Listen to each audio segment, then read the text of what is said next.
Okay, continuing off where the last video came from. So the three kings and the high chairman of Sootless invited Edmund to talk. They had a temporary ceasefire, and they were saying, hey, let's figure out a way to prevent any more bloodshed. Edmund was completely ready to just pay tribute so people would leave him alone. But they asked for something else. They wanted a tournament. A 5-man fight to the death. So, of course, the immediate statement was, that's stupid. And, of course, that was the reaction of most of the people there until after they actually got started talking. So first, King Adam of Eisenach talked to Allender of Jutland, and they hate each other, mind you. But they came up to the realization that these countries were all getting bigger and bigger to the point to where it might not just be small skirmishes and little battles here and there anymore. We're talking millions of people living in each of these sections looking for something different, from sustainable food to weapons and armor to just jobs.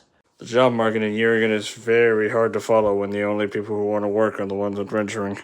So, with agreements with everyone, the idea of the tournament came up in order to make it to where there wouldn't be any more bloodshed. Now, of course, Sootless had a whole situation. People were voting to throw out the chairman for this suggestion. But the chairman also agreed that if this continues on, millions of people could possibly die if something isn't figured out quick or someone doesn't win the fight quick.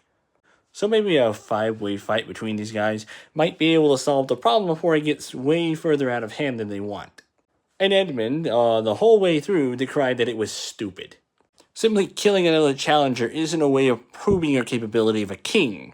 And Edmund was more than unwanting to be a ruler over those whole 5 regions, let alone the fact that he is just contempt as it is being a ruler of Maine.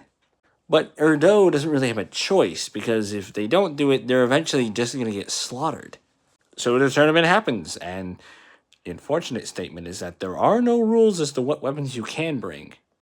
Just, the fact that Edmund is kind of the only one without a magical weapon. Everyone else is armed with something incredibly dangerous. A staff that can create fire, a mace that can send someone flying. So Edmund just gets an arming sword and dips it in poison. Now is a great time to mention that Edmund was not a fighter. But it kind of seemed bleak either way, because Edmund didn't have the kind of money to buy armor, to the point to where King Adam bought him cheap armor to insult him, with the idea that either he's going to die or he's going to yield. And that looked like the way it was going until someone stopped the king right outside the tournament hall.